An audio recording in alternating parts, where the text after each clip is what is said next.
Bien. Yo creo que todo el que está acá conocen ya a Horacio Tignanelli. Los que son propios de Tecnoteca ya lo conocen a Horacio, porque es un amigo, ya que bueno, ha participado en la jornada de astronomía del año pasado, que esperemos repetir el año que viene, en presencial, por supuesto, como decía Horacio, en la vieja escuela, parado delante de la gente, y otra gente que veo acá, creo que son invitados del propio Horacio, así que tampoco justifica hacer una presentación. De todos modos, bueno, vamos a decir que Horacio es un Sí, está referente. toda mi familia, Sergio, no es así, no es así, Bueno, no es así. Está toda la o familia. sea, de todos modos te conocen, le debes plata a alguien, o tenés tu escribano que... Mi escribano es Jaime García. Así que bueno, sin mucho más preámbulo, lo tenemos a Horacio Tinganelli. Empezar cuando quieras, Horacio. Bueno, buenas tardes a todos. Vuelvo a reiterar que es una alegría volver a Villa María, volver a través del Zoom de la Tecnoteca, estar con los amigos como Sergio, como Ariel de Villa María y otras personas también, como Margarita que veo por ahí de la universidad, que espero que un saludo grande a todos.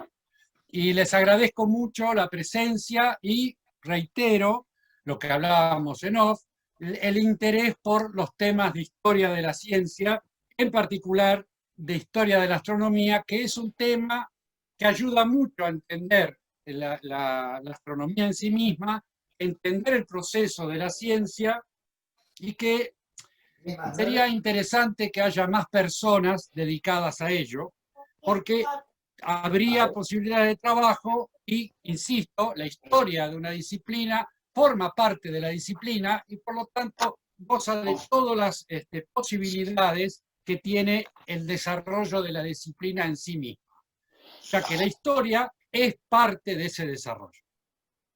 Una aclaración también importante que debo hacer antes de contarles lo que quería, lo que armé para esta charla, es algo que conversábamos con Sergio, que debe estar por ahí. Sergio, vos no te saques el micrófono, así puedes conversar conmigo. Que es las cosas que les vaya a contar no son, digamos, se dice que es algo apócrifo, no se tiene certeza. Absolutamente no, no en esta conversación. Por ahí, en algún otro momento, hablamos de la astronomía apócrifa y contamos cosas que se creen que fueron de una manera que en realidad fueron de otra. En esta charla, todo lo que les cuente viene de las fuentes directas, es absolutamente verificable. Gran parte de lo que les cuento incluso está en internet si saben buscarlo. Y en ese punto es que yo quiero resaltar de que no es algo que uno inventó o que tomó del imaginario popular. No. Atrás hay un archivo, atrás hay una fuente, atrás hay investigadores que pudieron verificarlo y está todo lo que les cuento absolutamente publicado. Para el que le interese, después de la charla, dice, a mí me interesa eso que dijiste, ¿dónde está? Les damos la información de dónde buscarlo o cómo buscarlo. O sea, te Dicho vamos a creer, esto, te vamos a creer, te vamos a dar una cuota de confianza no, yo tengo y la te mala vamos a costumbre creer. de que no soy muy creíble, ¿viste? Ya yo hablo y parece que No, no, todo lo causa contrario. gracia, pero y realmente hay cosas que causan gracia, Sergio, pero en este caso son absolutamente reales. Lo primero que me interesa es decirles por qué he llamado a esta charla de esta manera, archivos clasificados de historia de la astronomía, y tiene que ver con la idea de clasificación de la información, que ustedes deben conocer de que la información no pulula en forma libre, sino que es manejada continuamente por los grupos sociales, por las comunidades o por las personas que están, las autoridades, o que están gobernando una nación, o que están dirigiendo una institución, y son los que salvaguardan la información y las clasifican para que la conozcan todos o para que la conozcan algunos, o para que no la conozca nadie. De esta manera, esto ha crecido de tal forma que, crecido en términos conceptuales, que hay una convención internacional en la clasificación de los archivos. Entonces, se llaman de distinta manera en cada país. Yo voy a dar los nombres tal como se conocen en nuestro país y el equivalente que sirve para buscarlo en Internet en inglés. Pero digamos, la clasificación en general es de 5 clases.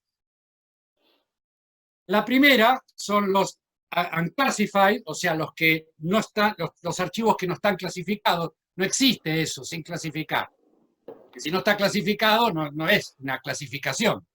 Pero son los que están en todas partes, o sea, los que pueden circular sin problema. Después están los restricted, o sea, los que aquí se llaman archivos reservados. ¿Por qué son reservados? Y porque, digamos, contienen algo que a alguno le puede molestar. Entonces, mejor reservado. Yo te lo cuento a vos, pero no andes, no pasa nada. Te piden discreción con los archivos reservados.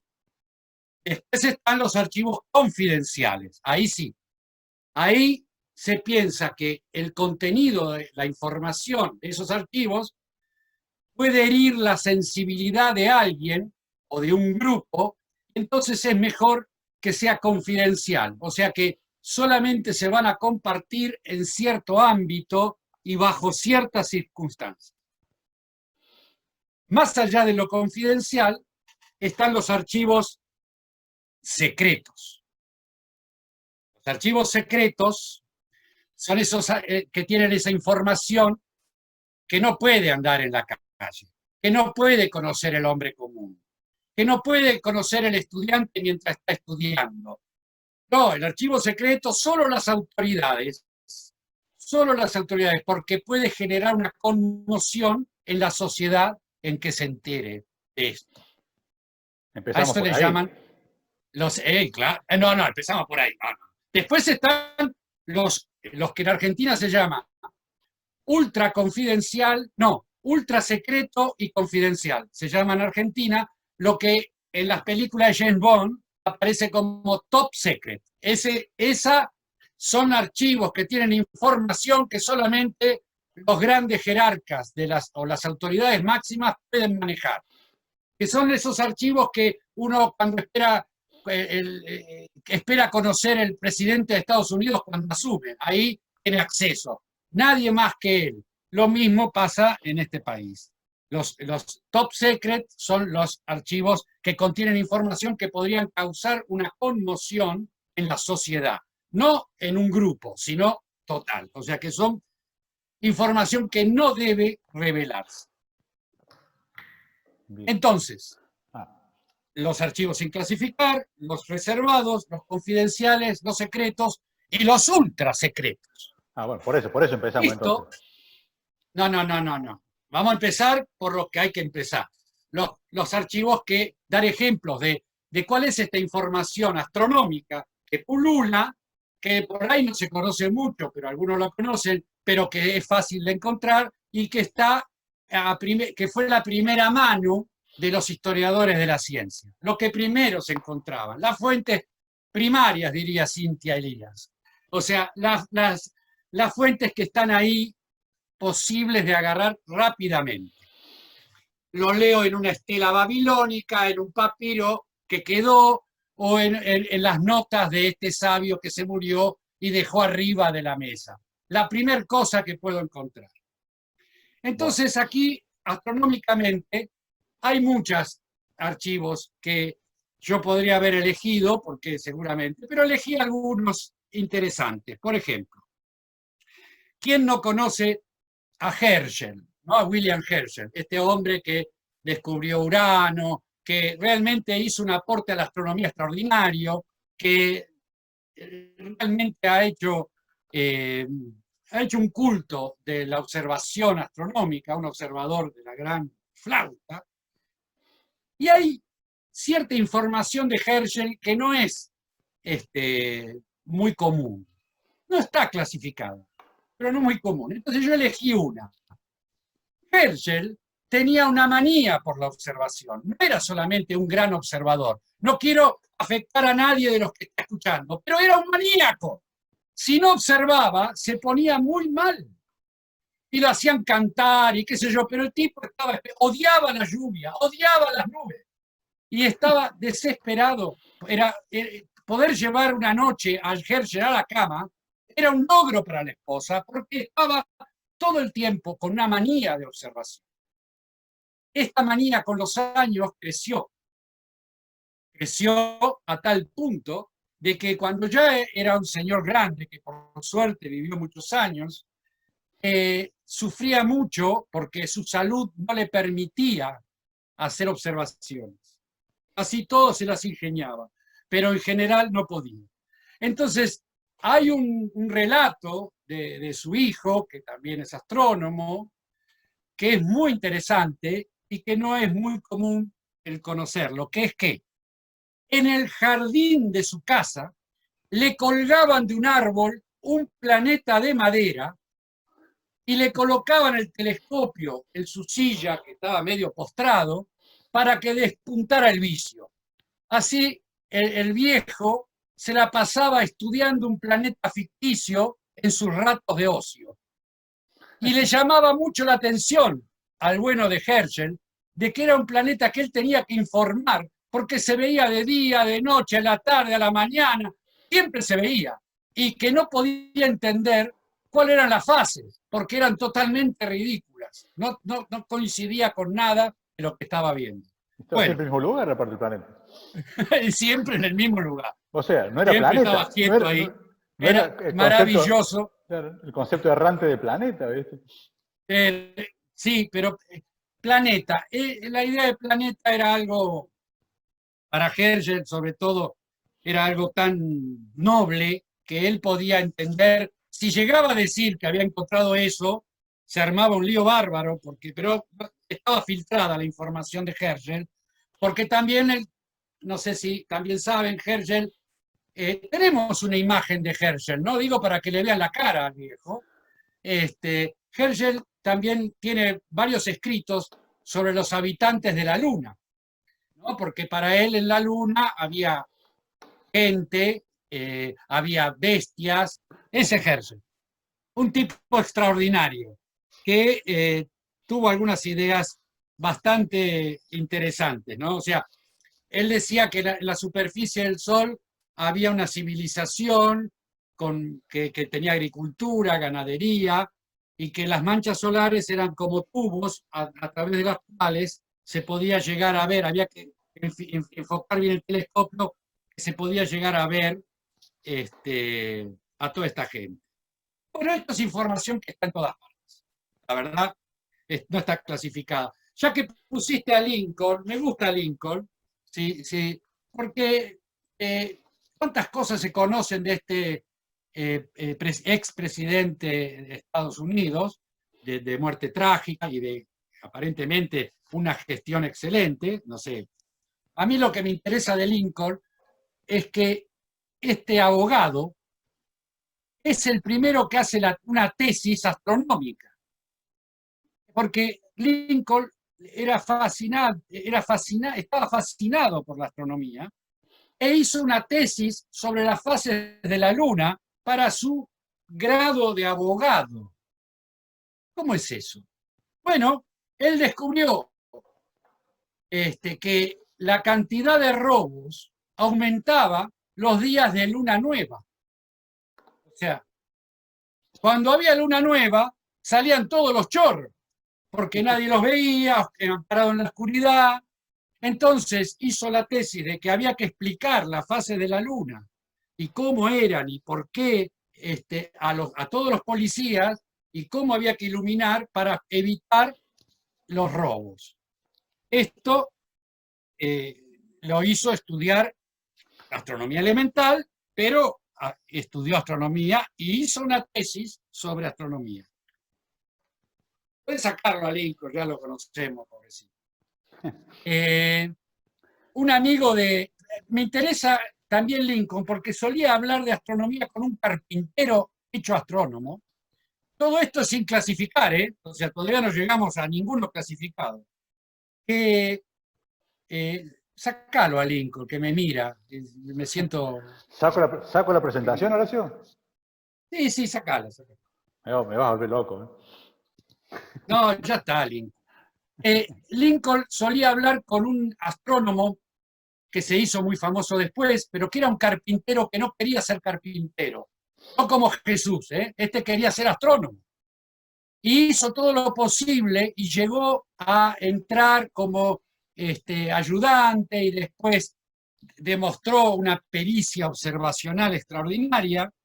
Esto ha ocurrido muchísimas veces en la historia de la astronomía, gente que tenía un tipo de profesión que nada que ver con el cosmos, que logra tener una trascendencia astronómica extraordinaria. Este es uno de ellos y se llama Asaph Hall. Asaph Hall era un astrónomo y que solía conversar con Lincoln sobre astronomía. ¿Por qué famoso Hall? No sé, si alguno lo conoce, hay un flaco ahí que hace así con la cabeza, es el que descubre las lunas de Marte, Deimos y Phobos. Pero ¿cómo es que él descubre las lunas de Marte? Porque eso es lo que lo lanza a la fama y logra después ser el director del observatorio de Washington, que no era poca cosa, del observatorio naval de Washington. Él estaba observando Marte. Esto era 1879, en un momento en que Marte estaba muy cerca de la Tierra y era bueno para observar. Y yo estaba observando una noche, esperando a ver si podía encontrar algo, alguna luna en Marte, porque había una sospecha de que había lunas en Marte, pero una sospecha desde la ficción, ¿no? Porque en los viajes de Gulliver, Jonathan Swift había dicho que los astrónomos de la puta, o sea, de ahí cerca de, en esos viajes que hacía Lilliput, Berfuscu, a un lugar que se llama La Puta, donde hay astrónomos, y los astrónomos de la puta dicen que había 2 lunas en Marte. El libro de Swift era muy popular y estaba como instalado desde la ficción de que había 2 lunas en Marte. En realidad, Swift había leído a Kepler, que había sacado una conclusión errónea diciendo si la Tierra tiene una luna y Júpiter tiene 4, Marte tiene 2 y Saturno, ¿cuántas? Ajá. Por lo menos pónganlo con los dedos. 8. Entonces estaba escrito en Kepler la idea de que había 2 lunas en Marte que ya se iban a ver. Esto lo tomó Swift. De arranque. Kepler es muy loco también de buscar correlaciones geométricas y demás, ¿no? Así que no me extraña, digamos. Era, claro. No me extraña. Bueno, pero nadie las había visto. Swift era un gran lector, lee a Kepler, lo pone en la novela de Gulliver y quedó instalado en el imaginario anglosajón de que había 2 lunas en Marte, pero nadie las vio. Asaph Hall se pone a mirar Marte a ver si las encuentra. Una noche, tengo por ahí la fecha, pero agosto de 1877, se pone a observar. Agosto de 1877. Marte muy cerquita. Y ve un destello, ¿sabes? Ve un destello cerca de Marte. ¡A la mierda! ¿Qué es eso? Pero el observatorio naval está cerca del río Potomac y en agosto hacía un clima tal que se empezó a subir bruma del río y no le dejó mirar nada de Marte, se le cerró el cielo. El tipo se fue, esperó que pare la bruma para ver, observar, pero antes se encargó de que su compañero de trabajo, cuyo nombre ni siquiera está en las crónicas, sea llamado por otro astrónomo. Él le dijo al director, sí, estoy mirando a Marte, qué sé yo. Y le dijo a Henry Draper, otro astrónomo del lugar, llámamelo a porque yo quiero estar solo esta noche, no me siento bien, quiero estar con el cielo, yo y el cielo. Le metió un verso y se sacó de encima a su compañero. Y esa noche descubre a Fobos y a Deimos. ¿Y cómo pasa la historia? Azafrán de ser el único que descubrió a las lunas de Marte, cuando en realidad venían laburando parejo con su compañero, que por supuesto le hizo la cruz, ¿no? Y al poco tiempo se tuvo que ir del observatorio, dado que este hombre se hizo famoso y llegó a director. Tampoco esto es clasificado. Hola, amigo. Tampoco esto es clasificado. ¿Qué observatorio Pero está? ¿Es les va idea? mostrando un poquito de cómo es la historia real de las cosas. Por Ujú. ejemplo, veo tantas chicas acá conectadas. Las astrónomas parecen que no existieron hasta el siglo XX, ¿no? Con Cecilia Paine-Kapowski a la cabeza, que menos mal que estuvo ella. Parece que antes no había astrónomas, es que realmente había, pero las tenían confinadas a tareas o de riesgo o pedestres, ¿no? O sea, algo que significara algo repetitivo. Y además las contrataban porque salía menos que contratar a un astrónomo. Entonces contrataban a un astrónomo. Y hay una en particular que a mí me gusta mucho, es, ahí sí, si querés mostrarle la cara, de Dorotea, uy, el apellido siempre me sale mal, Krampler. Dorotea Krampler. Una chica, miren, bellísima. Eran 4 hermanas o 3, creo que 3, y todas fueron brillantes. Una música, otra fue enfermera, hizo una escuela de enfermería, la otra era pianista. Ella, Dorotea, quiso ser música, pero después se interesó por la astronomía. Otro caso semejante a muchos otros, mucha gente que desde la música pasa a los astros. Yo no sé cómo, pero sí, es así. Dorotea se convierte en una astrónoma extraordinaria, pero no le daban ninguna misión. Encima se casó con un científico conocido, Roberts, perdió el apellido, Krumpler-Roberts, y le daban tareas como de secretaria ejecutiva, ¿no? Pero no una tarea. Y ella insistía que ella era astrónoma, que quería. Y resulta, saca la Dorotea, que también me mira y me pone nervioso. Resulta que estaban estudiando, esto 1800, a ver, tengo 1899, 1899, comienzan a estudiar, en Estados Unidos estoy hablando, las lluvias de estrellas, en particular las leónidas. No se tenía mucha idea de cómo era esto, de qué era, de cómo era, de qué pasaba, qué era. No había mucha idea de esto. Y Dorotea dice, yo lo quiero estudiar. ¿Y cómo vas a estudiar esto vos? Así. Y le dejaron que estudie las leónidas. ¿Y saben qué hizo esta mujer? Se subió en el día que iban a estar en el máximo las leónidas, entre paréntesis no sabían que era el máximo, pero era como una deducción. ¿Qué hace Dorotea?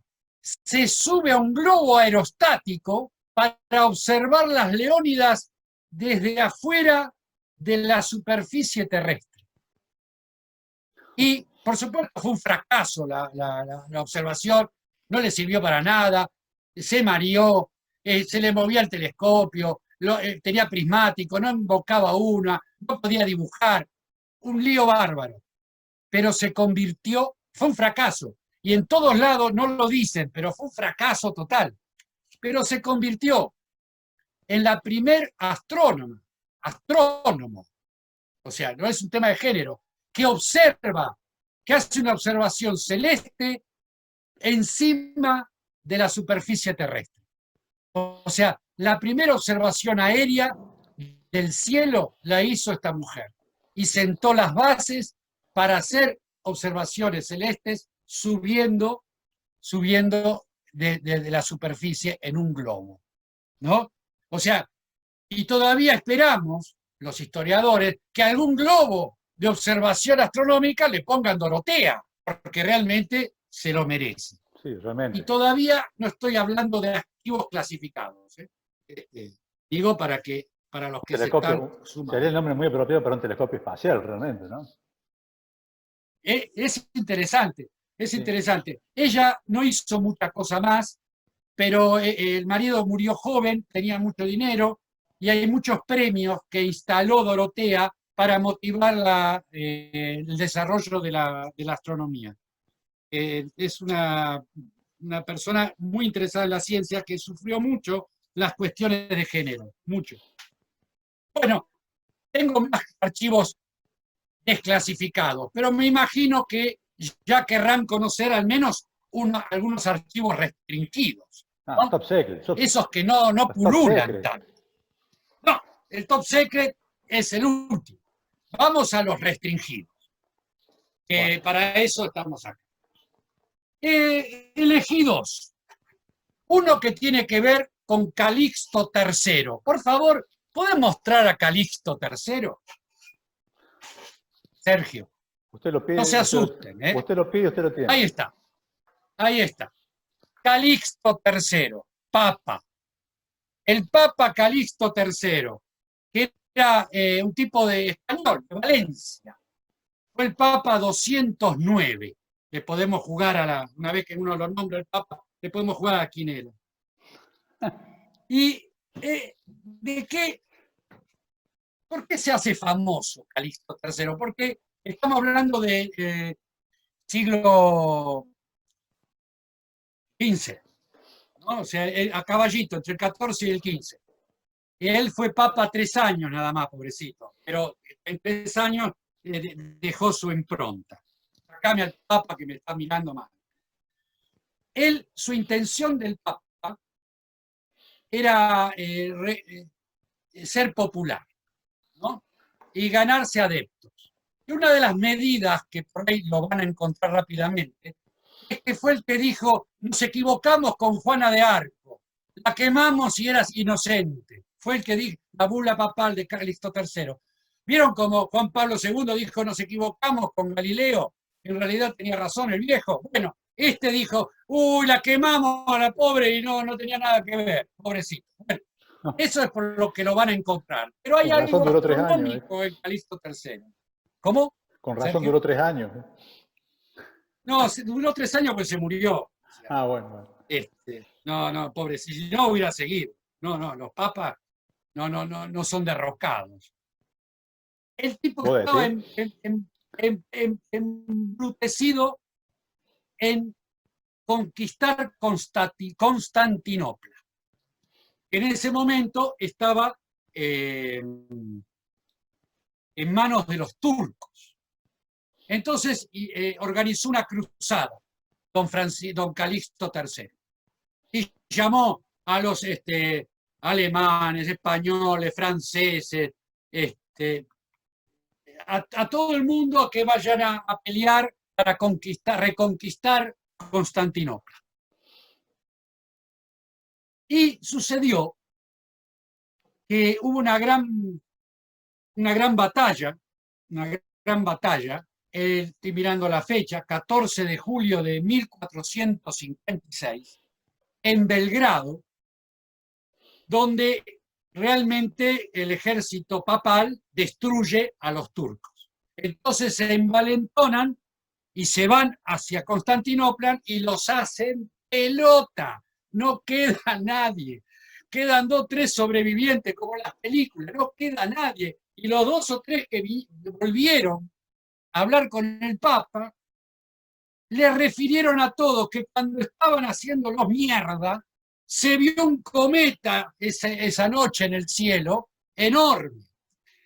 Simón de Laplace, ya varios siglos después, identifica claramente que era el cometa que después fue el cometa Halley. Ajá. Pero en ese momento era un cometa que tenía la propiedad de tener mal augurio, o sea, traía mala suerte. Y Calixto instala que los cometas son contrarios a la cristiandad, que por el cometa se perdió Constantinopla. ¿Y qué hace? Hace una bula papal y lo excomulga. O sea, el cometa, no se ría, el cometa Halley es el único elemento de la creación en el cielo que está excomulgado. Fue apartado el cometa Halley de la cristiandad. Y todavía hoy el pobre deambula entre cristianos y no puede entrar a una iglesia, un cometa Halley, porque está excomulgado por este hombre. E instó a toda la cristiandad a rezar a la mañana al levantarse y antes de acostarse una serie de plegarias en contra del cometa. En contra del cometa. O sea, estas plegarias llegaron hasta el día de hoy. La de la noche se fue perdiendo y solamente los ortodoxos la siguen rezando. Pero la otra todavía queda en el catolicismo y es lo que se llama el ángelus. O sea, cada vez que la Grey católica reza un ángelus, lo que está haciendo es pedirle al cometa Halley que no pase por acá. Esto está, la bula se puede encontrar, y aparte lo cuenta Simón de Laplace, pero es de circulación reservada, tampoco es para ir andando diciendo eso. Pero está bueno cuando uno estudia el cielo, puede clasificar, todos los astros son cristianos menos Halley, ¿no? Bueno, otro archivo reservado tiene que ver con Iván Ivanovich.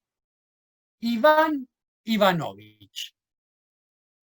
Iván Ivanovich, para los que tienen algo de conocimiento del ruso, significa Iván, el hijo de Iván.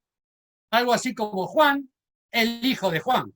Eso es la traducción literal, ¿no? Pero en Rusia, Iván Ivanovich es una forma de decir Juan Pérez. Viste que vos podés decir cuando decís ese era cualquiera, decir fulano, mengano, pero si querés ponerle nombre le ponés Juan Pérez. Bueno, en Rusia es Iván Ivanovich, como diciendo cualquier tipo es Iván Ivanovich. Pero ¿quién fue Iván Ivanovich? Es el primer protohombre que fue al espacio.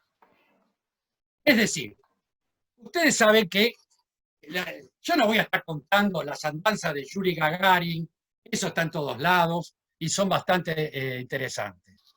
Pero antes de Gagarin, antes de que fuera un hombre al espacio, ¿qué es lo que fue al espacio? Seres vivos. Algunos seres vivos fueron perros, ratas, plantas, monos. Sobre todo, perras. Nunca mandaron un perro, solo perras. Las perras al espacio. También ratas, y rata hembra. Ningún rata macho. Todos ratas, todos mamíferos y todos al espacio. Y plantas. Pero no sabía cuando eso. ya... ¿Hay una razón para eso? Bueno, las razones están dentro de la forma de estudiar. ¿Por qué el género? Sí. ¿Cuál es lo que no? Bueno, a mí me alegra que no lo sepa, no me está explicando todo, pero digamos, después hablamos. Guardate la pregunta, ¿por qué el género? Porque había una razón. Pero déjame llegar a Iván Ivanovich, porque si no, no vamos a terminar. Dale. La cuestión es que en algún momento dicen, vamos a mandar a un tipo, vamos a mandar un ser vivo, un mamífero, pero humano. Pero ¿cómo vamos a hacer? Tenemos que estudiar cómo hacer para... Lo mandamos sentado, como Flash Gordon, lo mandamos parado. ¿Cómo es que mandamos a un tipo al espacio? Entonces, al jefe de tripulación de las naves, el Vostok, las naves se llamaban Vostok, ¿no? A nosotros nos suena mal, ¿no? Nos suena como Vostok. No, Vostok. Se le ocurrió armar un maniquí con forma humana y mandarlo al espacio para ver cómo se relaciona. Y armaron un maniquí. Ahí sí, Sergio, ponele la mano, ponele la foto de Iván Ivanovich, que ese es el nombre de la primera marioneta espacial. Es decir, que como titiritero tengo el gusto de decir que lo primero que viajó al espacio fue una marioneta. Esa marioneta tenía forma humana, con cara, con todos los gestos, y tamaño también humano. Y tenía una serie de artefactos para dispositivos para poder moverse con efectos gravitatorios. Mostrame el otro esquema, Sergio, para que los chicos vean. Este es el dibujo de los mecanismos a los cuales estaba atado Iván Ivanovich en el momento en que lo subieron a la Vostok. Volveme a mí, sacame el coso. Muy bien. Iván Ivanovich le pusieron un traje naranja, un casco blanco, lo metieron en la Vostok, y quiero no olvidarme, y lo pusieron con algunos otros seres vivos a este maniquí. Una planta que es Pelargonium hortorum, la planta que pusieron, un malvón. Vanessa, un malvón. Mandaron un malvón con Ivanovich, mandaron un malvón. Una perra, la perra se llamaba Bezdoshka, que significa en ruso la hija de las estrellas, y un ratón llamado Olegario. Se llamaba Olegario, el ratón, pero era ratona, ¿me explico? O sea, no era, pero se llamaba Olegario. ¿Por qué se llamaba Olegario? Porque Olegario era el jefe de tripulación de las Vostok. Era el que secuestraba las perras de Moscú y las entrenaba para mandar al espacio. Es el que mandó a Laika y a tantas más. Es más, la fisonomía de Iván Ivanovich es la misma que la de Olegario Gasenko, el jefe de tripulación. Mostrame a Olegario,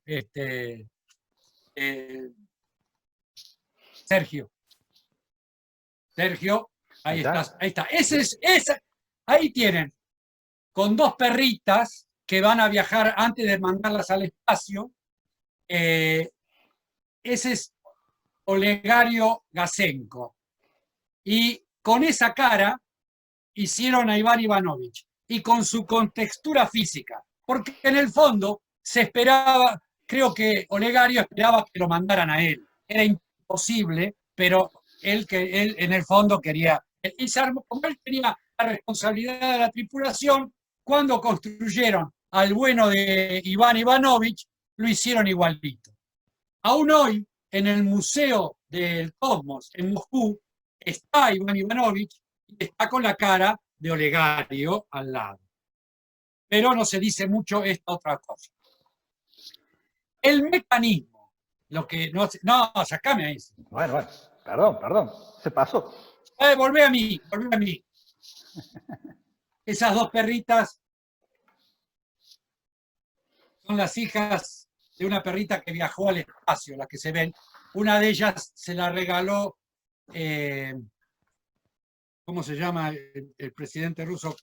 Khrushchev, a la hija de Kennedy.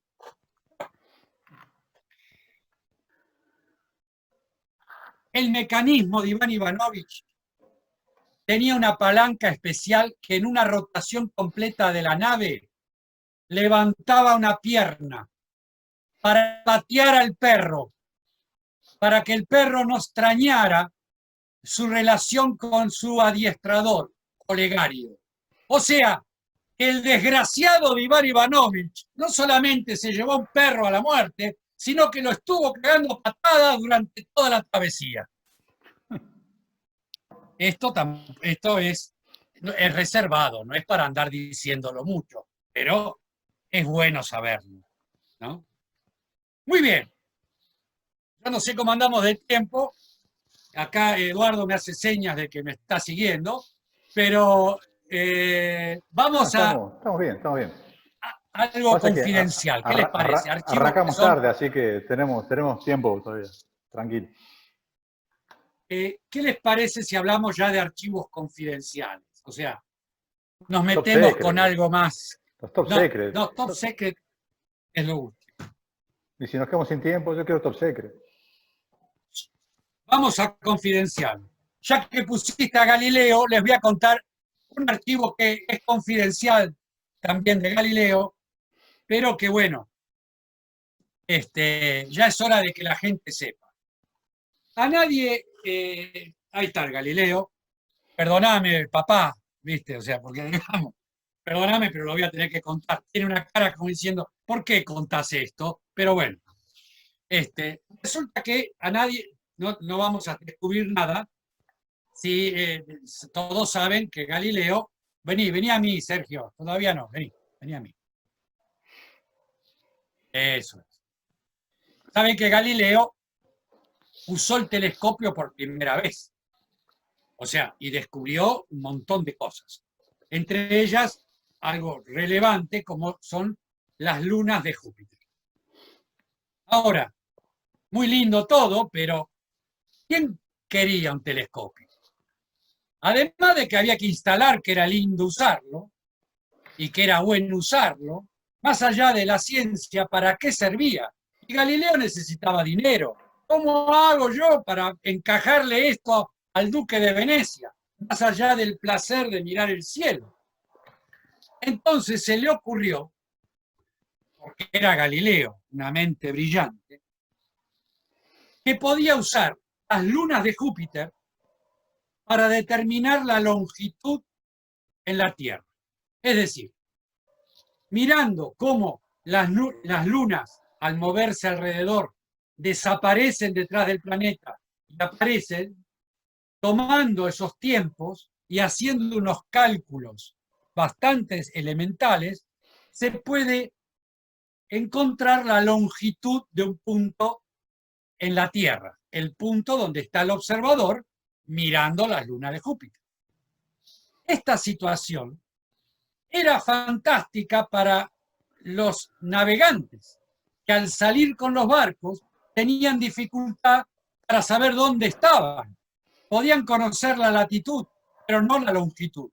Entonces, esto lo aprovechó Galileo y le vendió al duque de Venecia con el telescopio en el barco, mirá la luna de Júpiter y sacás dónde está el barco en el mundo.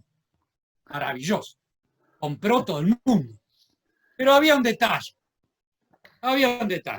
Galileo nunca se había subido a un barco. Así que no sabía nada de barco. Y cuando miraba con el telescopio, era toda una historia mantener el pulso para poder mirar por el telescopio. Imagínense arriba de un barco, pero no piensen en un crucero por la isla griega. Piensen en un barco en Venecia en el siglo XVI. Se movía para arriba y para abajo, para el costado. Entonces, cuando después de haberle vendido 100 telescopios y que el duque se los dio a sus barcos, vinieron los capitanes y se los tiraron por la cara. Esto no sirve para nada, no veo nada, todo se mueve, es imposible. Entonces Galileo, fueron a buscarlo a Galileo, poco menos que le pidieron la plata, y Galileo, no, lo que pasa es que yo tengo un artefacto para que lo puedan ver, y entonces Galileo inventó el celattore. El celattore es una cosa extraordinaria y ridícula, como lo van a ver a continuación. Ahora sí, Sergio, poneme un celattore. Esto es un casco, que es el celato. El celato es un casco sin cresta, sin adornos, muy usado en esa época, el celato. Y el celatone es esta cosa extraña, que es un casco que tiene un visor en donde se introduce un telescopio y se lo coloca el fulano que va a observar en la cabeza, de modo tal de que con un ojo no se tropieza y con el otro mira por el telescopio. Poneme la próxima, Sergio, para que se den una idea.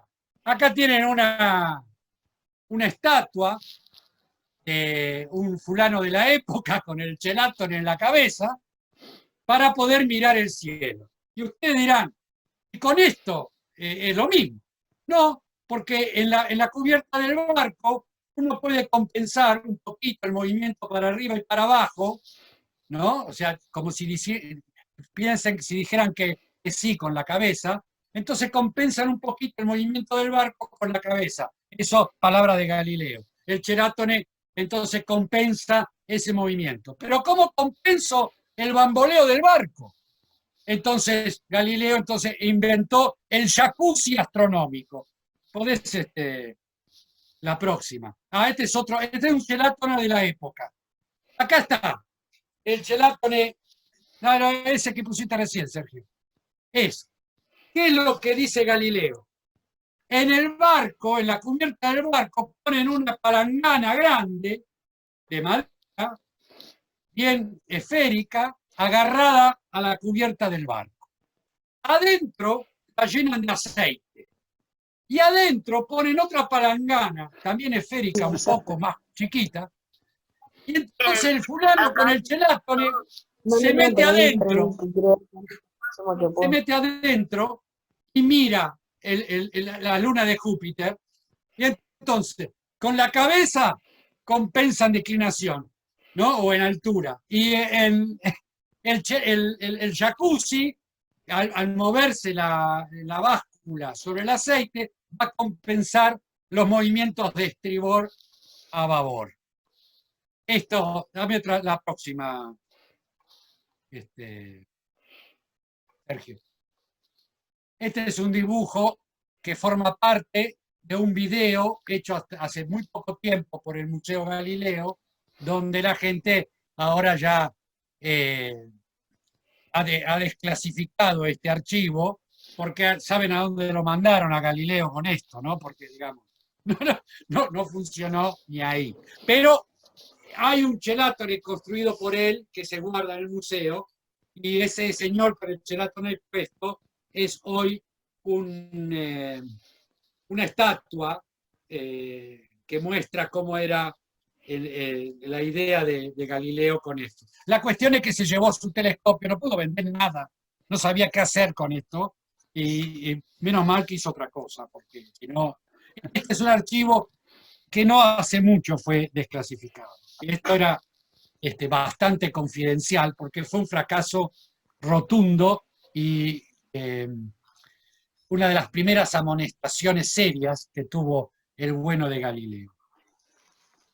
Otro archivo confidencial que vale la pena recordar involucra a este señor que les va a poner el amigo Sergio.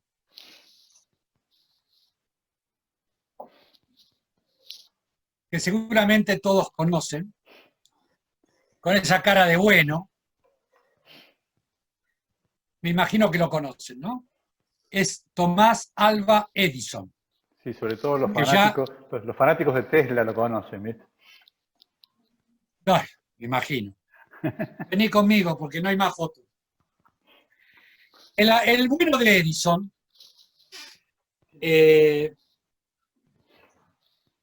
tuvo la oportunidad de desarrollar instrumentos para muchas disciplinas científicas, en particular la medicina, pero para la biología, la química, la física, hay muchas patentes de mejoras de instrumentos y de instrumentos reales que ha hecho Edison para esas disciplinas, ni que hablar para las distintas técnicas o profesiones. Pero para la astronomía no hay nada. No, ¿dónde están las cosas de Edison? ¿Por qué Edison no se dedicó a trabajar con la astronomía? Hubo una oportunidad. Es medio confidencial lo que les voy a contar. Es confidencial. Tuvo la oportunidad allá por el año, a ver que yo te voy a decir bien, 1878. Resulta que Edison, que era un gran lector, todo esto que yo cuento no descalifica a estos personajes que eran extraordinarios, solo que cuentan episodios que no forman parte de su historia oficial. Era un gran lector. y había leído a Herschel. Y Herschel, el del planeta de madera, era un fulano que había anticipado la existencia de luz infrarroja y luz ultravioleta. Pero no la había podido medir porque no tenía los instrumentos. Tenía una aproximación Herschel. Edison dice, voy a construir un instrumento que pudiera medir diferencias de temperatura, voy a hacer con Jaime García, de millonésima de grado. Esto quería, y esa diferencia de temperatura que viniera desde radiación infrarroja. E inventa un aparato cuya patente después le podemos preguntar a Eduardo Scardino, que está escuchando, que se llama tasímetro o taxímetro, pero no tiene nada que ver con el coche ese de alquiler que uno llama para ir a algún lado. Se llama taxímetro por otra razón. Entonces inventa el taxímetro y dice, con este aparato tengo una aguja conectada a una red metálica que va a poder medir diferencias térmicas. Pero, ¿qué fuente infrarroja podía ser adecuada?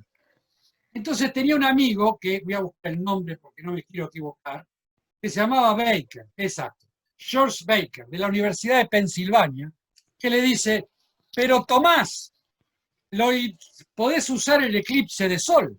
En un eclipse de sol, el limbo solar, cae una alumna, Jolie, que está, hoy tienen que estudiar los eclipses, entonces me está escuchando atentamente.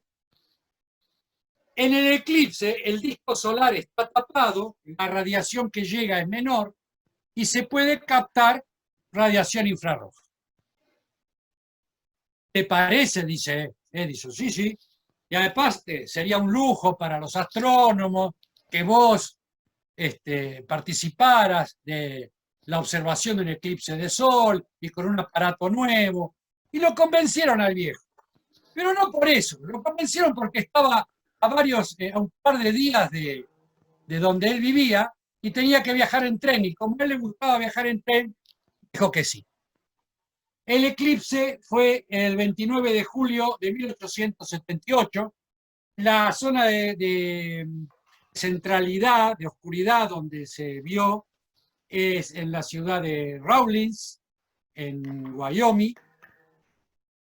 Y bueno, cuando se enteraron que iba Edison, hubo astrónomos de todo el mundo poniendo telescopios. Ya esto se hacía porque la observación de un eclipse total de sol es algo muy relevante, y más en esa época. Pero la llegada de Edison era extraordinario, ¿no? O sea, venía Edison, venía con un aparato nuevo, iba a medir la luz infrarroja. Era toda una... Entonces, estaba todo preparado. Cuando Edison llega, le dicen, ¿y dónde voy a estar yo? Porque estaba todo lleno de astrónomos. Y lo pusieron en una finca, dentro de la zona de totalidad, pero una finca, o sea, una quinta, ¿no? Como rama caída, una cosa así, ¿no? O sea, un tipo que tenía cerdos, tenía gallinas, caballos seguro, y lo acomodaron ahí. Y el tipo dijo, no hay problema, y sacó todos los aparatos y eligió un lugar que era una plataforma de madera. Ahí puso el aparato y lo conectó a una serie de mallas metálicas que había llevado, que las combinó con el alambre del gallinero que tenía ahí. ¿Qué pasó? Entonces estaba todo preparado. Yo no tengo mucho tiempo, pero lo que cuenta Edison es magnífico. Cuando estaba todo preparado, sucede el eclipse. Ustedes, si no lo vivieron, recomiendo fuertemente ver un eclipse total de sol, al menos una vez en la vida. La sensación es extraordinaria. La naturaleza reacciona ante el estímulo de que se hace de noche en pleno día. Y el mismo Edison estaba azorado, pero como tenía un espíritu muy particular, estaba solamente mirando aguja de su aparato, y es por eso que no se percató que cuando se hizo de noche, las gallinas se fueron a dormir. O sea, por más que eran las 10 de la mañana, las gallinas dijeron, se hizo de noche, se fueron a buscar el palo para dormir. ¿Y dónde estaba el palo? En el medio de la malla metálica del aparato de Edison. O sea que le cagaron No, todo no, el no. instrumento, la experiencia. No, no. Literalmente se la cagaron. No.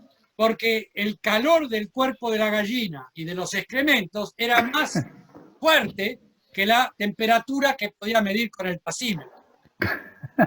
Edison se agarró una vena con esto que se prometió y cumplió de que no iba a hacer nunca nada más con un astrónomo. ¿Eh? Sin embargo, después lo calmaron. ¿Sabés cómo lo calmaron? Lo llevaron a dar una vuelta en tren, le dieron un Winchester para que mate búfalos, que era lo que más le gustaba a Edison. Entre otras cosas que mataba, pero Sí, mataba. sí.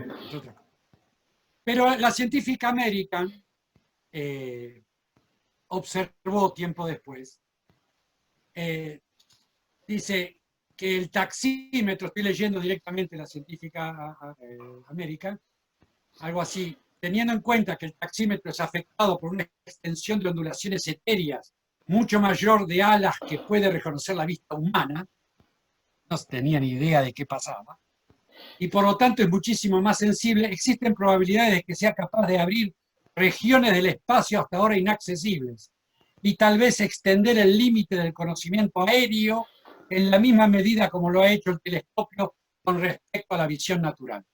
Es decir, y esto sí lo toman los astrónomos, el tasímetro de Edison es la primitiva, el paso previo al radiotelescopio. ¿No? Es un radiotelescopio, solo que como Edison lo guardó, lo tiró y no lo dejó, porque si bien lo patentó, no lo podías construir por mientras tanto viviera Edison. Y después cuando Edison se murió, ¿quién se va a acordar del tasímetro? Y se perdió la posibilidad de iniciar el estudio radioastronómico mucho tiempo antes. Muy bien.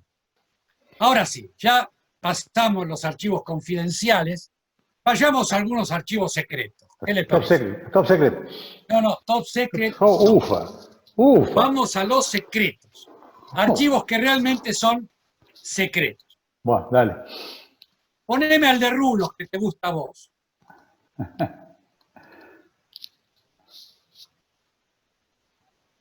Ahí va. Ese que ven ahí es un muchachito que está de jovencito, ¿no? Hay fotos de él de anciano, porque realmente vivió muchos años en el siglo XIX y alcanzó a que la fotografía esté bien desarrollada y tener un retrato del anciano. Pero es tan feo que preferí mostrarlo acá como recién salido del baño a este muchacho que se llama Jean-Baptiste Biot. ¿Quién? Sacalo, ya está. Ya no, ¿Quién? no tengo más ganas de ver. Algunos de ustedes que son profesores y profesoras quizás conozcan a Biot. No veo que nadie diga así con la cabeza. ¿Es ese biot que suena siempre? Es el Biot. A ver, por ahí conocen a la ley de Biot y Savart. Claro, sí, sí. Ah, la ley de Biot y Savart sí, y la ley de Biot no. No. Ah, bueno. Vamos a ver. Este Biot era muchachito, Francia, o sea, es francés, nació en Francia, de una familia, que no me acuerdo ahora, pero creo que hacía jabón, sí, eran jaboneros, y tenían mucho dinero, pero mucho dinero. Entonces él tenía una gran instrucción, no porque fue a la escuela, sino porque tenía los maestros en la casa, entonces estudiaba lo que se le daba la gana, era un gran lector y era una persona muy inteligente. Biot, su anhelo no era seguir la industria de su padre, sino ser un gran científico, y golpeaba en las puertas de la Academia de Ciencias de Francia para que lo dejaran entrar. Y tenía 17 años. A esa hora tendría que ir a bailar, pero no, Él quería entrar y quería ser el científico. 17 años. El promedio de los grandes científicos de la academia en ese momento, principios, mediados del siglo XIX, serían 45, 50 años, que era ya un vejestorio. Entonces un pibe de 17 decía, andá, tenés que ir al ejército, vos dejate de bromar. No le daban bolilla. Él mostraba que tenía capacidad, él mostraba que tenía erudición, pero no le daban ni 5 de bolilla. Así que lo que hizo es, una vez por año, vio que existía, ¿no? Desde los 16 años, para que lo dejaran entrar en la academia. ¿A qué? No sabía, pero él quería ser científico. Pero sucedió que tuvo la oportunidad. En 1803, exacto, en abril de 1803, hubo una lluvia de meteoritos sobre un pueblito de Francia que se llama L'Aigle, a 140 kilómetros de París. Una lluvia de meteoritos que no solamente se vio en el cielo como algo extraordinario, sino que cayeron piedra por todos lados. Y fue impresionante los estragos que hizo en los viñedos y en la misma aldea, porque no era un pueblito. La cuestión es que meses después llega esa información a París y se trata de que la Academia de Ciencia trate de explicar qué había pasado. Porque no se sabía qué había pasado. Vale decir lo siguiente, y mi escribano me va a refrendar. Hasta esta época, y voy a decir bien claro, 1804, las piedras que caían del cielo se creían que eran erupciones volcánicas que eran tan fuertes que tiraban la piedra y cayó donde estoy yo. O la piedra era tan chiquita que el viento tan fuerte que me la trajo el viento. O era un vecino que me está jodiendo. Pero digamos, las piedras eran terrestres. No había idea del origen extraterrestre de los meteoros. Los meteoros eran todos terrestres. Entonces la Academia de Ciencias de París, cuando le dijeron que cayeron tanta piedra, bueno, debe ser el volcán que está. ¿Qué volcán si no hay? Bueno, es que sopló viento, pero no hubo viento, hace como 6 meses que no hay viento. Bueno, deben haber tirado los ingleses piedra con cañones, cualquier cosa decir. No había geólogos. Entonces, digamos, ¿cómo hacemos? Y parece que las autoridades francesas apretaron a la academia para que dé una respuesta. Muchachos, nosotros estamos pagando. ¿Y qué es esto? Entonces los viejos de la academia dijeron, ¿qué hacemos? Y habrá que ir a averiguar, qué sé yo. ¿Y quién va a ir 140 kilómetros en 1804? Eran 2 o 3 meses de viaje, y si vas cómodo, si no vas, si vas incómodo, no sé cuánto. Entonces se acordaron del pibe. Jamás lo vio. Tiene guita, tiene caballo, tiene carruaje.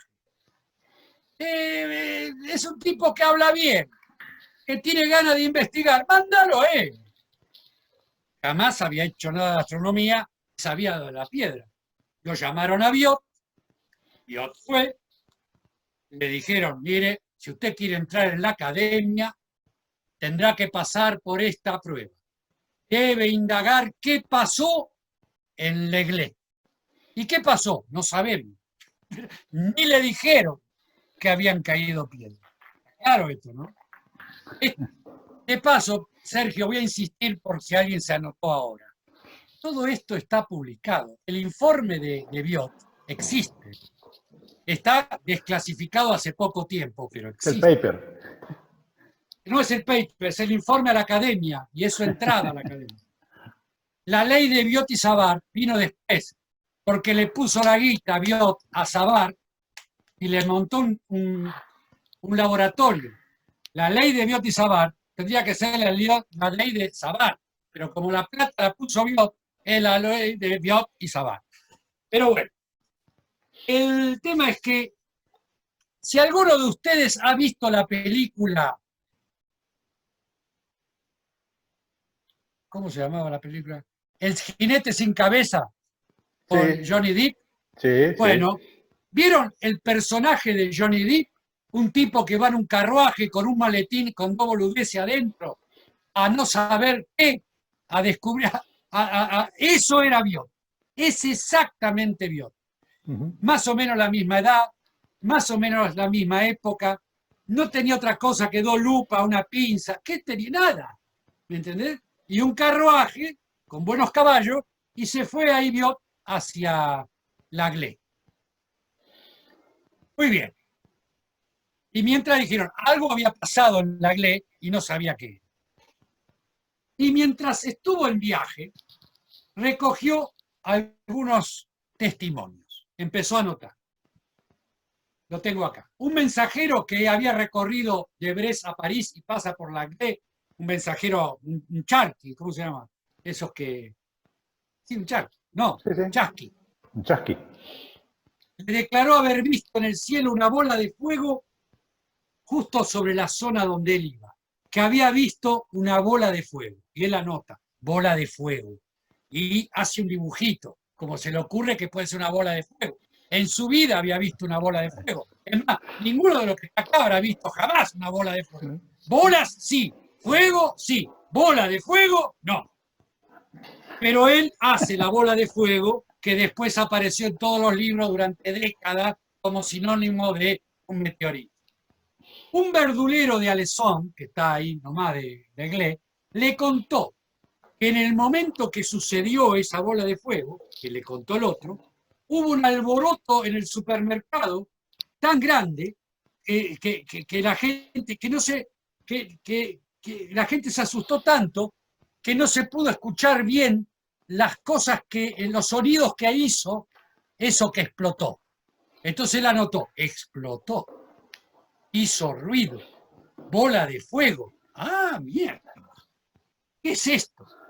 Y a todos les decía, señáleme con el dedo.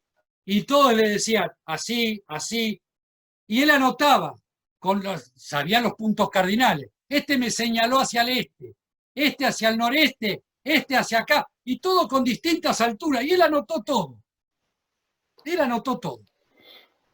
Varios vecinos de la ciudad de Sis, ya muy cerca de L'Aglet, le indicaron que se trató del paso de una enorme carreta por el empedrado. ¡Epa! Ellos también habían percibido el fenómeno, pero no lo asociaron ni con un trueno ni con una explosión, sino como una carreta enorme en el empedrado. Traca, traca, traca, traca. O sea, que dijo Biot, esto es a repetición. Hay algo que hizo crac, crac, crac, crac. Era como un engranaje. ¿No? Esto también lo escribió en su... Bueno, y así fue recogiendo, ¿no? A medida que se iba encontrando con gente, iba con el carruaje. Había un tipo así, juntando alfalfa, se paraba y decía, ¿usted vio lo de...? No, yo no vi nada. Ah, está bien. ¿Usted vio? Sí, yo me acuerdo porque me lloró el nene. Ah, lloraron los nenes. En serio, le estoy diciendo. Que usted no te ría. Lloraron los nenes. O sea, las ovejas se espantaron. No, no, no. Esto es real. Escrito por Biot. Un cartero, miren que no me deja mirar, le dijo que pensó que era una casa, que las casas eran de madera, que se había quemado y que el ruido era que explotó la chimenea. La asociación ya era más clara de que había fuego y que había algo explotado. Eso de Noná.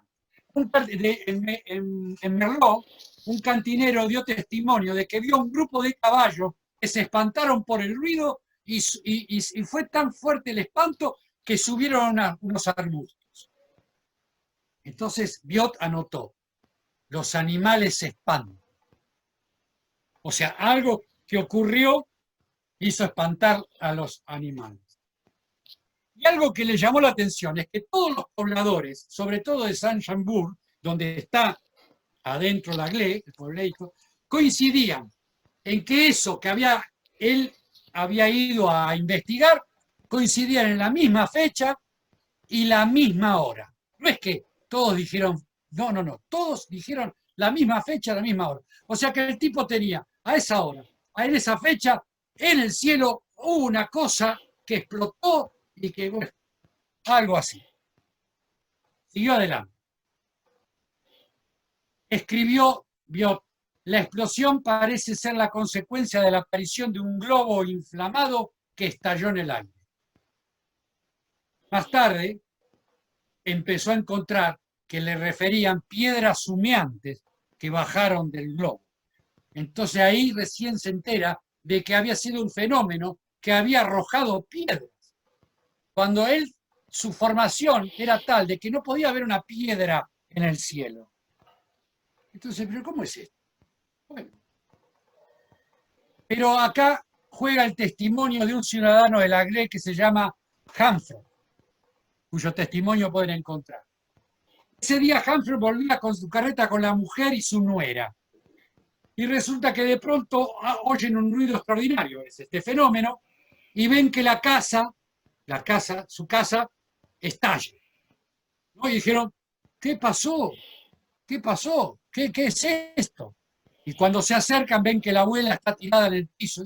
Se murió la abuela y estalló. ¿Cómo explotó la abuela? ¿Qué pasó? Y entonces encontraron una piedra. No, es que la abuela se desmayó del susto. Y encontraron una piedra y Humphrey le dio un pedazo de piedra a Biot. Que cuando se lo dio, dice Biot, lo agarró como quien agarra un pedazo de piedra, pero inmediatamente se le cayó de la mano porque era más pesado que una piedra común. ¿Qué es esto? ¿Qué es esto? Entonces,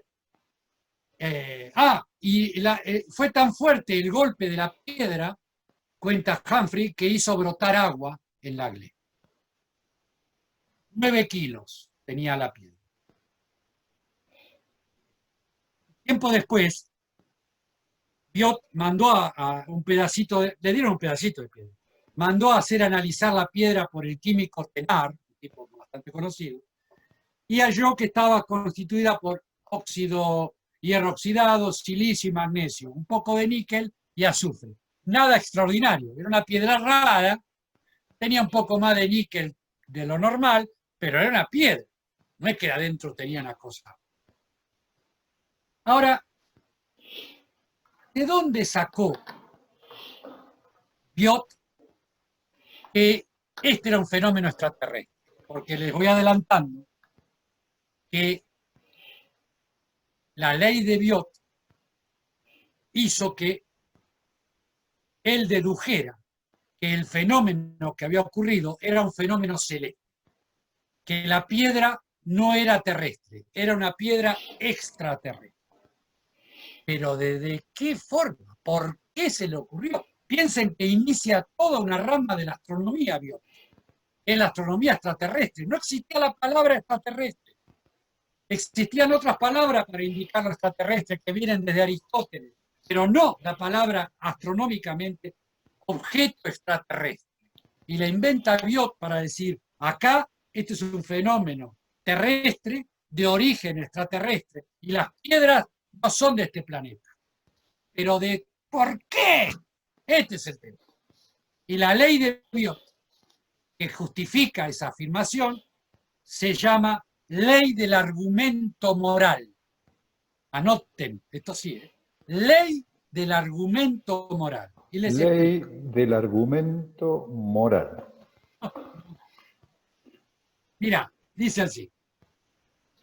No es lo mismo que un pastor cuente haberse agachado la cabeza para evitar que una piedra le pegue porque venía del cielo, a que lo diga un cura de la iglesia de que vio que la piedra vino del cielo y rebotó en la escalinata. No es lo mismo. El argumento del pastor puede ser un invento, el del cura no. Claro. Una dama respetable, que también le dio referencia de la piedra que cayó, no puede tener ningún interés en impresionar a nadie. Así que las damas respetables no impresionaban. Entonces, si una dama me dice, Monsieur Biot, la piedra cayó del cielo, yo le creo, porque es una dama respetable. También hablé con 2 eclesiásticos, 2 sacerdotes, que sin ningún motivo no pueden tener la intención de alterar la verdad. Así que, ¿qué? Eso es. No tengo que dar crédito. Un joven instruido y bien nacido, y hasta un guarda forestal, me han dado crédito del fenómeno. Y 3 patriotas franceses me lo han jurado. Ah, ¿qué más necesito yo para entender esto? Pero lo que es interesante es que el argumento que remata y le resulta crucial epistémicamente a Biot es que un pastor pobre, le dijo, antaño, escribe Biot, un pastor que antaño era considerado incrédulo, pero que se convirtió al cristianismo por el miedo que le provocó ese terrible meteoro. No hay caso. Esto, se pregunta Biot en su informe. ¿Qué piedra, salvo de origen extraterrestre, podía tener tal efecto entre las personas? Tiene que ser Ninguna cierto. piedra terrestre. Tenía que ser algo de otro mundo, de otro cielo, de más allá de la Tierra. Y su conclusión fue, señores, la Tierra es bombardeada por piedras que vienen del espacio exterior. ¿De dónde vienen? ¿Cómo vienen? Todo eso hay que estudiarlo. Que lo hagan los astrónomos. Pero Francia, nadie le creyó a Biot. Pero por Dios, nadie le creyó, no los franceses. No le creían los demás.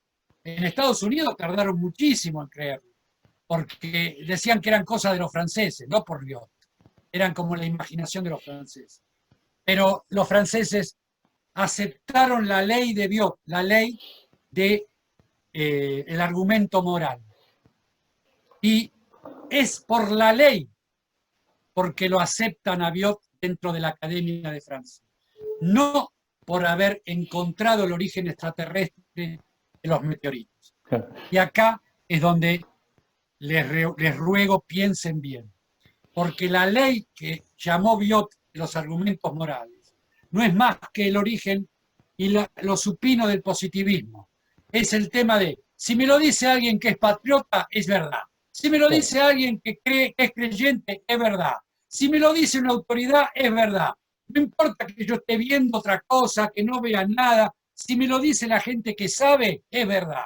Esto es una ley que la Academia de Ciencia de Francia se la apropió para sí y que utilizó múltiples veces después de Biot para discernir pleitos científicos en los cuales Sería uno lo que decía sería una el cosa, sesgo. otro decía otra. ¿Cómo? Sería el sesgo de autoridad, hoy conocido como sesgo de autoridad, una falacia, digamos, Exactamente. ¿no? Totalmente contrario al método científico. Está bien, bueno, una falacia, pero que en su momento Claro. permitió que se pudiera entender a los meteoros como, como un fenómeno extraterrestre. Pero no se dice esta otra cosa, que la deducción vino por esta ley. Esto Claro. porque no está, el informe de Biot, donde desarrollan todo esto, no estaba público. Hoy está público, pero es secreto. Claro, o sea, algo que estaba mal permitió descubrir algo que es Estaba mal. real. En este caso, la intuición de Biot hizo que, o la deducción de Biot, hizo que llegara a una conclusión real. Pero hay muchos otros casos en que la misma ley de argumento moral ha llevado a conclusiones espantosas, realmente Claro. espantosas. Y a la destrucción de jerarquías científicas, o sea, el trabajo de toda la vida de una persona destruido porque el otro dijo que no. Alguien que se tomó en serio la ley moral de Biot fue J.J. Thomson, como es Lord Kelvin. Lord Kelvin era un fulano que lo que decía era ley, pero literalmente, porque no había con qué darle a Lord Kelvin. O sea, era verdad, no importa lo que decía, era todo verdad. Bien, finalmente otro Top Secret. Otro archivo, no, Top Secret no, Secret. Vamos a otro secreto. Horacio, Sí. Otro que es, como vos estabas comentando, es Arthur Eddington también.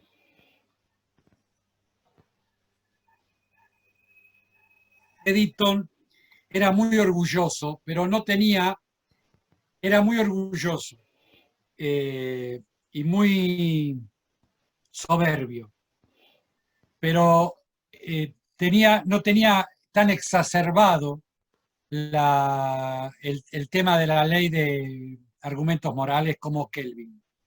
Porque si bien Eddington decidía qué de lo que le llegaba era importante o no, no era ningún bobo y sabía hocicar en el momento preciso. Él no estaba muy convencido de, por ejemplo, doy un ejemplo, Eddington no estaba muy convencido de Lemaitre, el belga autor de la teoría del Big Bang. No estaba muy convencido. Y Lemaitre le llevó el manuscrito y se la trató de explicar. Y Eddington no le daba bolilla. No le daba bolilla porque era cristiano, porque era católico, no le daba bolilla porque tenía papa en la boca, hablaba con la S. Era bastante, porque le resultaba a él desagradable como inglés de primera alcurnia. No le daba mucha bolilla desde ese lugar. Pero no le pasó por alto las ideas de Lemaitre. De hecho, en una conferencia que da Lemaitre, va a Eddington y se lo lleva a Einstein a escuchar. O sea, esto jamás hubiera hecho Lord Kelvin. Lord Kelvin directamente no hubiera recibido, ni hubiera leído nada de él. Eddington tenía becarios o ayudantes que podían ser de sus colonias. Lord Kelvin no. Tuvo a Chandrasekhar Eddington, que era un hindú. Esto no lo hubiera tenido Lord Kelvin. Como una persona de mi colonia me va a explicar a mí o me va a estudiar conmigo. Eso era imposible. Pero la teoría moral, cambio, no digo, la teoría moral ¿no? todavía hoy está vigente, porque aunque haya un grupo de científicos que disienten unos de otros, unos prefieren creer por unos y otros por otros. Esto pasó con la pandemia cuando empezó ahora, que unos decían no se transmite por el aire, no hace falta mascarillas, otros decían que sí. Entonces uno creía al que quería creer y ya está, siempre aplicaba una cuestión moral. El tema es la discusión alrededor de esto, por eso es secreto, por eso no se dice mucho, es bastante interesante y amerita una profundidad, escapa esta charla. Pero solamente me gustaría decirles que el gran problema es cuando la ley del argumento moral no está en el ambiente científico, sino pasa a la prensa. Y hay un medio de difusión que se cree con la autoridad de decir qué es lo que hay que creer. Y ahí empieza el problema, ¿no? O sea, una discusión que era en un ámbito académico, que es totalmente cuestionable, pero es en términos de un ámbito científico, comienza a ser después algo que empieza a transmitirse a la sociedad y se genera el desconcierto y la confusión como la que este muchacho acaba de referir. Por favor, no me lo entretengan. Quiero que llegue los Top Secret. Por favor. No, vamos a otro secreto. Vamos a otro de los secretos. Dale, vamos. Que quiero llegar a los Top Secret, por favor. Poneme la foto de ese último que está ahí. Todo el mundo sabe de quién voy a hablar, porque voy a hablar de un señor que forma parte de nuestro imaginario desde que somos niños. Voy a hablar de Cristóbal Colón. A todos ya les llega la imagen de Cristóbal Colón. Cristóbal Colón, y espero que estamos en octubre, espero que el 12 de octubre, bueno, ahora no hay patio en la escuela, no hay escuela, pero espero que los dibujos de Colón y las carabelas dejen de poner a Colón con el telescopio, porque pónganlo con un microondas, que es más fácil, porque Colón con telescopio no existe. He dado vuelta al mundo, literalmente he dado vuelta al mundo, contando que Colón no ha tenido telescopio, y todo el mundo se sorprende. ¿Cómo que no? Porque gracias a Villiquen, ahí está nuestro querido Cristóbal. Ahí está. Pero yo no vengo a hablar del telescopio, esas son cosas que están desclasificadas.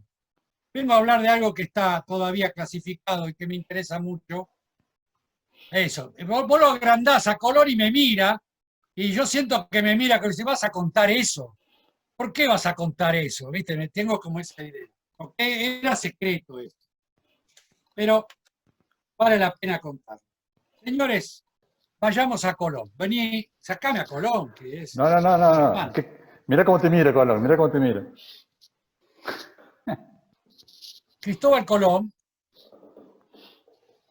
es un fulano que, como ustedes saben, era navegante, era italiano, laburó, era un mercenario de la navegación, laburaba el que le pagaba mejor, le pagó mejor España, se vino para acá creyendo que iba a ir a las Indias, mejor dicho, creyó que llegó a las Indias, y, o sea, para mí era un hombre muy feliz, porque creyó que hizo lo que pensaba, pero llegó al Golfo de México, ahí a las islas donde estaba, pero en el tercer viaje, ahora presten atención, yo tengo acá algo para mostrarles, mira, mira qué lindo. Tengo una carabelita, ¿no? Una escardina auténtico, es una carabela para trabajar con color. En el tercer viaje, ¿se acuerdan que eran 4? ¿Se acuerdan del manual? ¿No? 4 viajes, qué sé yo. En el tercer viaje, Colón, sin saberlo, toca el continente, en lo que hoy es Venezuela. Llega a la desembocadura del Orinoco, del río Orinoco. Bueno, para Colón era el Ganges, en la India, pero es el Orinoco, para que se ubiquen.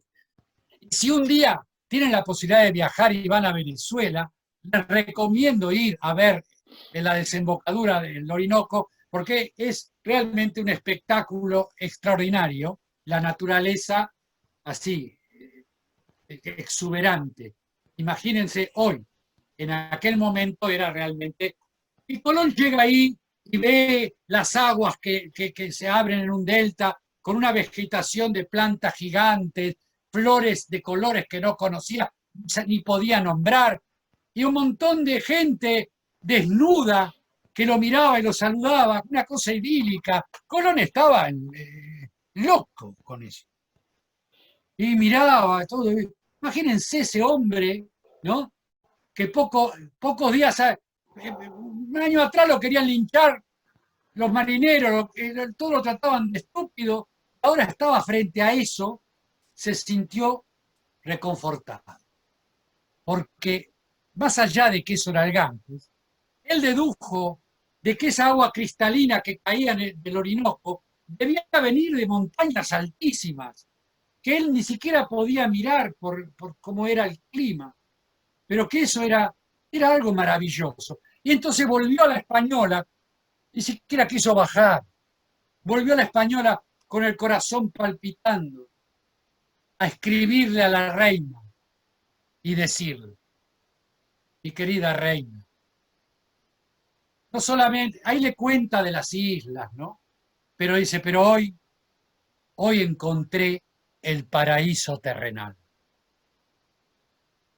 Hago un paréntesis. En la época, en cualquier mapa del mundo, si querías que te lo publiquen, tenías que poner en algún lugar el paraíso, el Edén, de donde echaron a Adán y Eva, porque si no, no te publicaban el mapa.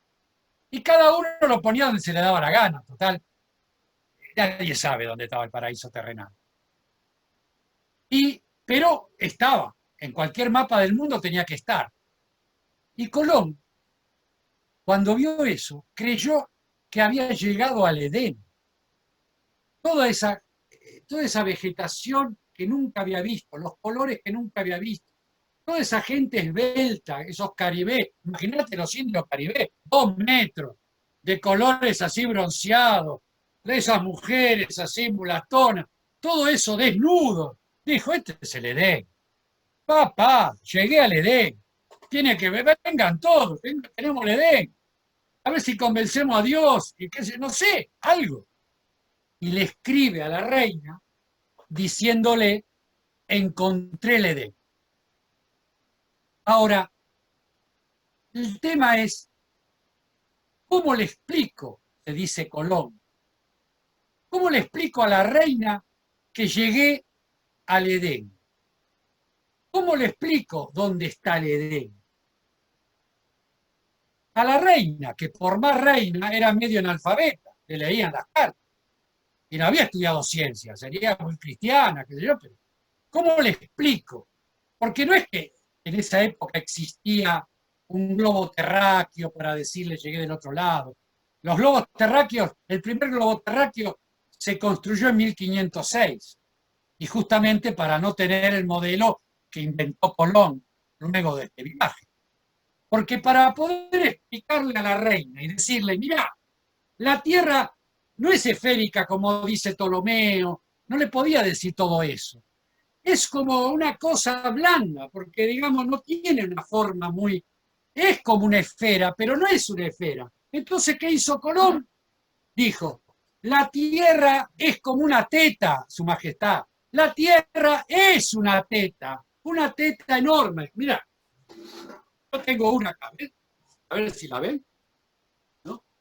Entonces, él lo que hace es mostrarle que él circunnavegó la teta, tierra, y llegó al otro lado donde estaba el Edén, el paraíso, que se nutre de las aguas de la montaña más alta de la teta tierra, que todo el mundo sabe que es donde se genera el placer, o sea, en el pezón de la tierra. Se ríe Sergio, No puede. pero esto es absolutamente el primer modelo, ni Eratóstenes lo hizo. El primer modelo real de la Tierra fue una teta. Y Colón insistía en la corte, cuando volvió, de que construyan tetas para mostrar, la cual no era muy agradable para nadie. Por más que la teta, en ese momento, la teta de mujer, estaba deserotizada, tal como hoy uno la tiene, ¿no? Y estaba asociada al amamantamiento, a la nutrición, a la maternidad. Hoy directamente es imposible, aunque uno muestra que está y no hay ningún problema. Entonces, digamos, cerraron la carta de Colón a la reina, no se desclasificó hasta relativamente pocos años atrás. Y a cambio, Voltaire, el escritor, para poder reivindicar a Colón como gran descubridor, empezó a inventar esta cosa de que Colón paró un huevo, ¿no? O sea, como para decir, la historia tiene que ser machista, no estar centrada en otro lado. Bueno, la carta de Colón a la reina también la pueden encontrar en el archivo de Indias en Sevilla, y se entiende perfectamente, no es una lectura pícara mía o de otros investigadores, ¿no? Uno de los primeros que reparó en el diseño mamario de la Tierra fue Freud. Se lo digo para mi amigo Eduardo, que están mirando, y Freud habla de la carta de Colón, en la cual él habla de la madre tierra como una teta, y como ella, a partir de ahí, mucho más. Bueno, y esto ya es todo lo que tengo de archivos secretos, y quisiera ver si tienen alguna pregunta. Sí. Con mucho gusto. Los top secret. No. Pero los a ver, top secret. No, para. Los top secret no los puedo contar. Son top secret. No. Top secret no hay. No. Les puedo contar un secret, un confidencial, pero los top secret es otro precio. No, muchachos. Top secret no. Antes de pasar a los top secret, Horacio, acá te estamos escuchando. Antes de pasar a los top secret, porque dale, sí. No hay top secret. No voy a contar ninguno. Acá abre el micrófono, muchachos. Abre el micrófono, cámara. Reclámenle a Horacio, por favor. Hablan. No, Algo que queremos No nos saber puede acá en hacer casa, esto. porque mirá, ya tenés audiencia extra, se engancharon. ahora, Es que ibas a contarnos por qué todas las especies que han ido al espacio tenían género femenino. O sea, eran perras, ratonas. ¿Cuál era el motivo de eso? Dijiste que nos ibas a contar. bueno, en parte tiene que ver con dos. No es una sola causa, nada es unicausal. Nada es unicausal. Pero hay distintas razones. Primero, que este Olegario Gansenko no es que tenía un criadero de perros y de ahí sacaba los perros. Salía a la noche por Moscú a agarrar perros. ¿Está claro? Salía a agarrar perros de la calle y los traía. Y ahí revisaba. Si no tenía sarna, si no estaba más o menos sano, lo dejaba para las misiones espaciales. ¿Me entendés? ¿Y qué pasaba? A los que encontraba, la probabilidad de encontrar una perra era mucho más alta que encontrar un perro, porque los perros estaban dando vueltas y las perras estaban siempre acobachadas, entonces las podía agarrar. Entonces agarraba perras. Eso es una de las razones por las cuales, parece ridículo, pero esto lo cuenta él, era más fácil agarrar perras, tirarle la bolsa y agarrarlas que correr un perro, que además le podía enfrentar. La perra no la enfrentaba. Hablemos de Moscú, hablemos de noche, que cuando se sale hace un frío. Entonces, no es tan lineal. La otra razón es que los animalitos infelices estaban agarrados por cadenas. Una patita, por la cabecita, porque tenían una cosita, sensores, tenían un montón de cosas. Y la posibilidad de que la perra podía orinar sin moverse. En cambio, el perro necesitaba levantar la gamba, hacía una serie de maniobras que le sacaban le sensores. tironeaban las cadenas y le tiraban los sensores que tenían. No son sensores, eran directamente cosas clavadas. Estamos hablando de 1958. No piensen en la ventosita que te ponen hoy. Era un tratamiento al perro. Él tuvo que hacer un descargo público después de Laica, porque se le fue todo el mundo al humo, porque todo el mundo se sintió tocada de que se murió esa perra, y él mismo dice que fue una lástima, que fue un error, porque además de ese viaje no se sacó ninguna información, no sirvió para nada, ¿no? Haber sacrificado esas perras. Después mandaron perras que volvieron, pero después de Iván Ivanovich y de Gagarin, que Iván Ivanovich es el que es el previo a Gagarin, él comienza con monos y empieza a mandar monos que por supuesto manda monas, ¿no? Y un conejo, una coneja, y un conejo. Nada, es por esa razón, esas son las causas que están en los documentos. Ahora, si hay otra cosa, qué sé yo, no sé. Sí, en el caso de Argentina, Bueno, por ejemplo, Tampoco sé por qué un malbón. Sé que mandaron perejil también, pero digamos, malbón, perejil, qué sé yo. Eso no es que había un exobiólogo que eligió esa planta por una razón. No había exobiólogo. Era que era un cazador de perras, ¿me entendés? Y que dice, vamos a mandar a ver, ¿qué planta hay ahí? Un malbón, no el malbón. Era para ver qué había. Total no iba a volver. Total no iba a volver. Bueno, genial, Horacio. Siempre es un placer escucharte. Bueno, muchas gracias. Así que bueno. Espero que, no sé si tu audiencia, pero sí mucha gente de la audiencia, trate de meterse en la historia, de buscar, no solamente agarrando el libro que tienen o comprándose el libro historia, sino metiéndose a estudiar la historiografía, cómo es la historicidad, ir a las fuentes, buscar. Hay mucho material, solamente que no está todo, que está muy desclasificado y que se puede encontrar. Y ya hay mucho sobre la historia argentina que por suerte se está reconstruyendo, pero aún hay mucho por hacer. Así que sería un gustazo que haya gente que se dedique. Y nos has quedado con las ganas con el Top Secret, ¿eh?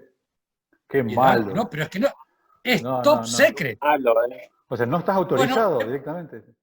Bueno, ahí estamos todos. ahora, qué cosa que son, ¿eh? Se quedaron con los top secret, ¿eh? Se quedaron con esto. Entonces, o porque es lo último y ya están cansados, pero digamos. Bueno, muy bueno. Muy bien. Realmente me he reído un montón. La verdad que muy bueno. He aprendido y me he reído. Vuelvo a repetir, me alegra mucho que se alegren, me alegra mucho que se pongan contentos, que se diviertan. No hay nada más lindo que aprender alguna cosa desde ese lugar. Pero ojo, insisto con lo que dije al comienzo. Nada de lo que estoy diciendo es apócrifo, es verídico. Todo lo pueden verificar. Todo tiene un documento. Todo está contado por alguien o por sus propios protagonistas. Digo porque nos causa gracia, pero no es un chiste.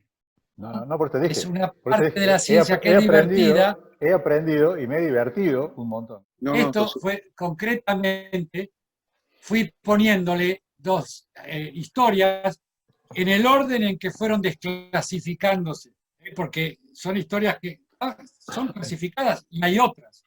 Hay una de las personas que está acá que hemos hecho el trabajo con Sarton. Sarton es un historiador de la ciencia que comienza la historia de la ciencia en el mundo y nos hemos encontrado con fuentes y con documentos que no podemos creer que todavía no lleguen a ser conocidos.